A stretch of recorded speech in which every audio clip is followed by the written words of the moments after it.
Hello दोस्तों, अब शुरू करते हैं तुगलक डायनेस्टी। ठीक है, तो बेसिकली ये 1320 से लेकर 1413 तक ये चली थी हमारी तुगलक डायनेस्टी। ये हमारे गयासुद्दीन तुगलक साहब थे जो इसके फाउंडर थे, और इनके सक्सेसर बने हमारे मोहम्मद बिन तुगलक। तो इनको मैड इंटेलिजेंट बोला जाता था। इन्होंने बहुत सारे एक्सपेरिमेंट किए हमारे इकॉनमी में, सिस्टम में, तो इनको बोल दिया फुलिश एडवेंचरस बोला जाता था इनको बेसिकली। और पहला काम इन्होंने मूर्खता वाला ये किया, बेसिकली सही काम कर रहे थे लेकिन किस्मत साथ नहीं दी। तो पहला काम ये था कि इन्होंने कैपिटल को शिफ्ट किया दौलताबाद की तरफ। ठीक है, एक कैपिटल शिफ्ट कर रहे थे दौलताबाद में, ताकि जो डेक्कन में छोटे छोटे किंगडम थे ये बैकफायर कर रहे थे, ये लोग वहाँ पे परेशान कर रहे थे इन्हें। तो इन्होंने सोचा कि मैं डेक्कन में जाकर इसको हम यदि दौलताबाद में अपनी कैपिटल शिफ्ट कर देता हूँ तो क्या होगा कि हम डेक्कन पे आई रख सकते हैं। ठीक है, तो ये हमारी सबसे बड़ी पहली गलती थी कि उन्होंने दिल्ली से दौलताबाद अपनी कैपिटल को शिफ्ट कर रहे थे। दूसरी चीज़ कि दोआब रीजन में क्या हुआ कि वहाँ पे इन्होंने टैक्स भरा दिया। दोआब रीजन में क्यों टैक्स भरा दिया जाता है भाई? क्योंकि दोआब रीजन क्या होता है, दो नदियों के बीच का रीजन होता है, वहाँ पे बहुत ज़्यादा अच्छी एलुवियल सॉइल हमारी मिलती है, तो वहाँ फर्टिलिटी काफ़ी हाई होती है। ठीक है, तो वहाँ पे पैदावार काफ़ी ज़्यादा होती है, तो टैक्स आप बढ़ाओगे तो ज़्यादा कोई फ़र्क नहीं पड़ता है। लेकिन किस्मत ख़राब थी, वहाँ पे ड्रॉट आ गया, सूखा पड़ गया। जब वहाँ पे ड्रॉट आ गया तो क्या होगा आपका, बेसिकली सूखा पड़ गया तो अब किसान आपका टैक्स चुका नहीं पाएंगे। तो इन्होंने एक दीवाने कोसी बनाया जो कि फेमाइन रिलीफ प्रोग्राम था इनका, और उसमें काफ़ी ज़्यादा पैसा खर्च हो गया था। पहला पैसा तो खर्च हो गया कि दिल्ली से दौलताबाद जा रहे हैं तो वहाँ पे कैपिटल शिफ्ट में इनका पैसा खर्च हो गया। दूसरा, जब फेमाइन आ गई, ड्रॉट पड़ गया, तो वहाँ पे ये पैसा खर्च हो गया।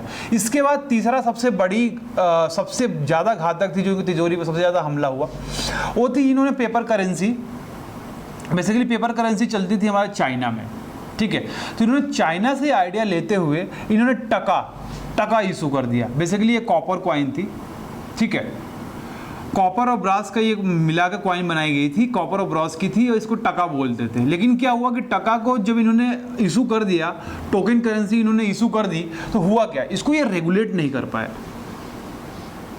तो लोगों ने क्या किया, अपने घरों के अंदर टका बनाना शुरू कर दिया। जैसे कि आज समझिए कि रुपया को बता दिया जाए कि भाई साहब ऐसा करिए कि आप एक पेपर लेके आइए, सादा पेपर, जो कि रुपये की तरह मान लेंगे, तो क्या होगा, A4 साइज के पेपर की बहुत कमी पड़ जाएगी। उसी तरह टका था, लोगों ने घर में ही मिंट करना शुरू कर दिया था, बनाना शुरू किया सिक्कों को। तो क्या हुआ, क्यों, आप देखिए जो भी करेंसी होती है उसके बैकअप में पैसा रखा जाता है। ठीक है, मान लीजिए 1000 रुपीज़ की नोट तब बंद हो गई, 2000 की है, तो 2000 रुपीज़ की नोट के बदले आपको कोई गुड्स मिल सकता है। और करेंसी मेंटेन करने के लिए हमारे आरबीआई क्या करती है कि वहाँ पे जो फॉरेन की करेंसी है, स्टेबल करेंसी प्लस गोल्ड को मेंटेन करती है, जो कि वैल्यू इनकी, उसके एवज में हमारी करेंसी छापी जाती है।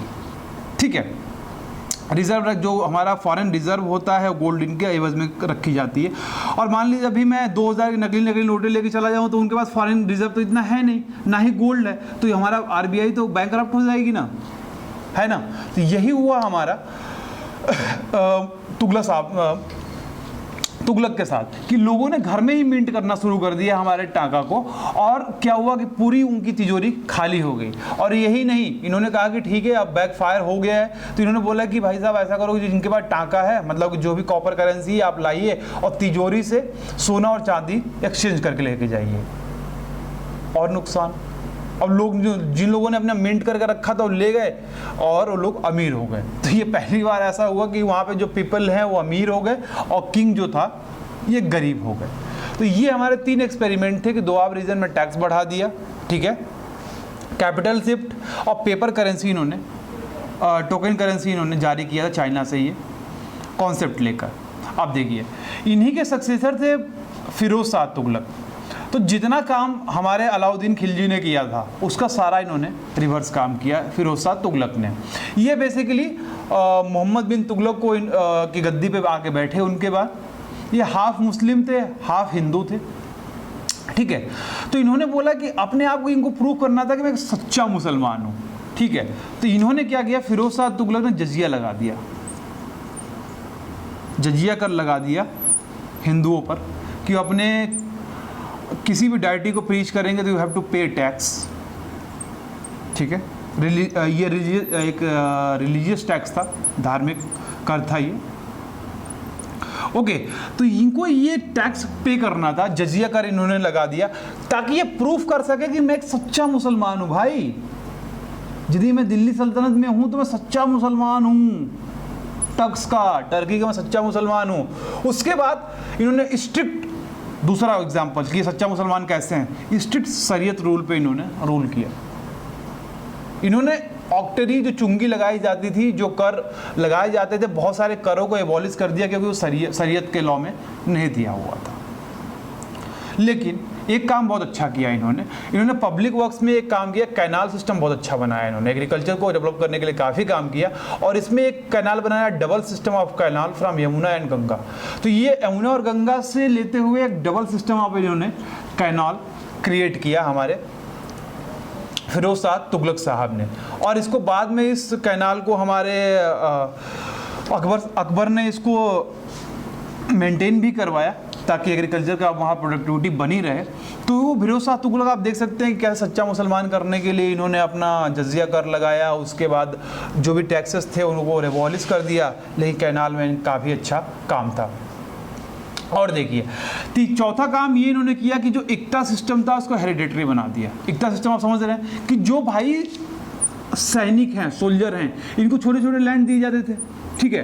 तो अलाउद्दीन खिलजी ने तो इसको एबॉलिश कर दिया था, ठीक है। खालसा सिस्टम लगा दिया था कि जो भी ये लैंड का जो रेवेन्यू आएगा ये जाएगा कहाँ पे, हमारा स्टेट में।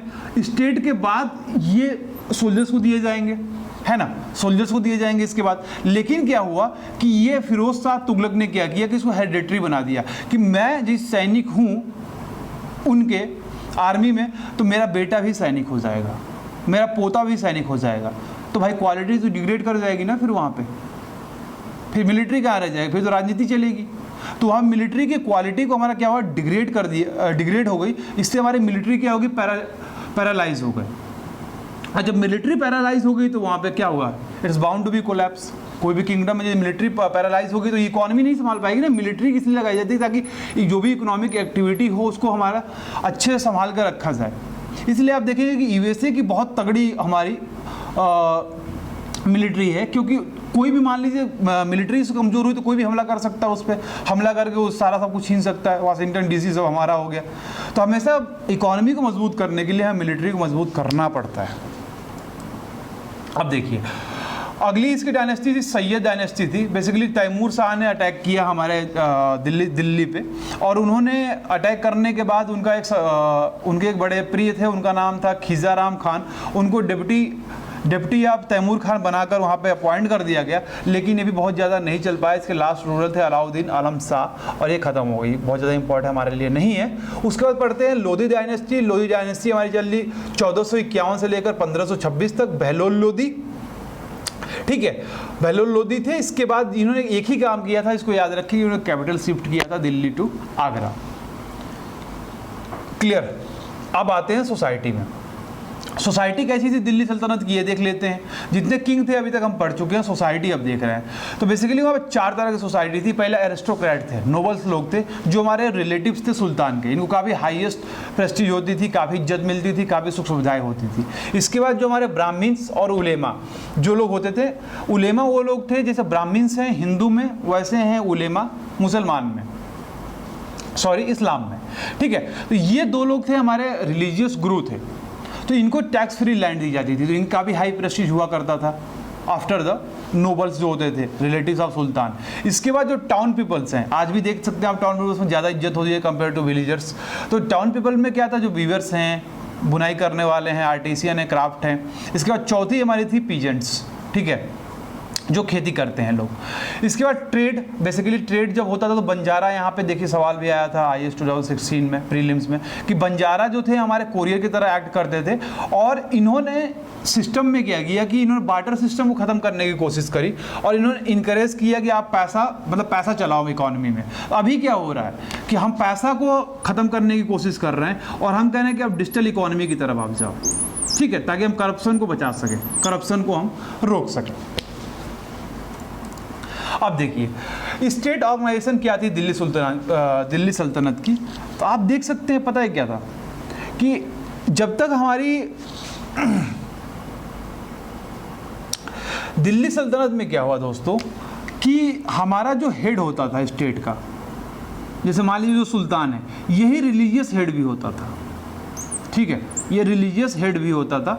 तो यार अब ये जो हमारा हेड है स्टेट का, ये दोनों काम तो नहीं निकाल सकता है, तो ये एडमिनिस्ट्रेशन जो होता था वो सुल्तान संभालता था, और जो रिलीजन का काम होता था उलेमा संभालते थे इसको, ठीक है, ये रिलीजियस गुरु हुआ करते थे, तो ये उलेमा इसको संभालते थे। तो काफ़ी हाई चांस था कि जो हमारा एडमिनिस्ट्रेशन है और रिलीजन है ये एक दूसरे से मिक्स हो जाए, और मिक्स होता भी था, ठीक है। और यहाँ पे जो सुल्तान थे इनको बोलते थे ये अथॉरिटी ऑफ गॉड है, ये गॉड की अथॉरिटी है।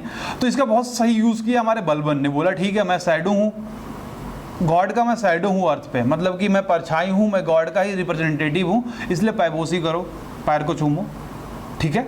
उन्होंने बोला दूसरी चीज़ ये बोला कि मैं सिकंदर सानी हूँ, मतलब बोला मैं सेकंड अलेक्जेंडर हूँ बलबन ने।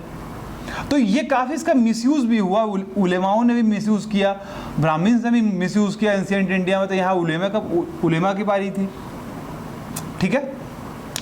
और जो आइडिया ऑफ किंगशिप है ना, इसका मतलब एक ही वर्ड है दोस्तों कि मैं एक किंग हूँ किसी जगह का, तो किंगशिप ये होगा कि मैं रिप्रेजेंटेटिव हूँ इक्विवेलेंट टू गॉड, मतलब कि ऊपर भगवान है तो नीचे मैं राजा हूँ, इस तरह की आइडिया किंगशिप हुआ करती थी। और देखिए फिरोज शाह, अब देखिए पहला बलबन ने इसका फ़ायदा उठाया किंगशिप का, उलेमाओं का जो अथॉरिटी थी कि हम जो हमारा स्टेट का हेड होगा वही हमारा रिलीजियस हेड भी होगा। तो पहला तो फ़ायदा उठाया बलबन ने कि हमारा पैर को चूमो, दूसरा फ़ायदा उठाया हमारा फिरोज शाह तुगलक ने, इन्होंने स्ट्रिक्ट उलेमा के अंदर रूल किया था, उलेमा की ही सुनते थे, उलेमा की तरह ही रूल करते थे, इसलिए शरीयत पे इन्होंने रूल किया और इन्होंने जजिया कर लगा दिया उसके बाद। इस तरह से क्या हुआ कि हमारा जो मोनार्क था ये वीक हो गया था और इन्होंने इक्ता सिस्टम को हेरिडिटरी बना दिया था, ठीक है। अब देखिए रिलीजन क्या था बेसिकली, तो अर्ली सल्तनत पीरियड में यदि आप देखेंगे तो रिलीजन वहाँ पे हिंदुज़म काफ़ी ज़्यादा हावी था, ब्राह्मण काफ़ी ज़्यादा हावी थे, लेकिन इनके डिग्रेड होने के क्या रीज़न थे कि मेन रीज़न ये था कि वहाँ पे रिचुअल्स थे, सुपरस्टिशन हुआ करता था, सेक्रीफाइसेस होती थी, तो ये सारे रीजंस थे इनके डिग्रेड होने के। इस्लाम जो था अपोजिट टू हिंदुज़म था, वो बोलता था भाई कि इक्वालिटी की बात करता था, सब बराबर है ना। लेकिन यहाँ पे क्या था ब्राह्मणिज्म में कि नहीं, जो मोक्ष मिलेगा ये ब्राह्मण्स, क्षत्रिय और वैश्या को ही मिल सकता है, शूद्रास और विमेंस के लिए ये नहीं बना हुआ है, वो बेदार नहीं पढ़ सकती। लेकिन यहाँ पे क्या बात हो रही है, इक्वालिटी की बात हो रही है, सब भाईचारे की बात हो रही है, ब्रदरहुड की बात हो रही है, और मोनोथिस्ट की बात हो रही है कि एक ही भगवान को मानिए। तो इनकी बहुत सारी अच्छाइयाँ थी हमारे इस्लाम में, जिसकी वजह से बहुत तेज़ी से हमारा इस्लाम स्प्रेड हुआ, ठीक है। तो दोस्तों ये रहा हमारा दिल्ली सल्तनत। अभी तक का दिल्ली सल्तनत हमने सोसाइटी भी देख ली, इकॉनमी भी देख ली इनकी, और आपका रिलीजन भी देख लिया। तो दिल्ली सल्तनत अब ख़त्म होता है दोस्तों,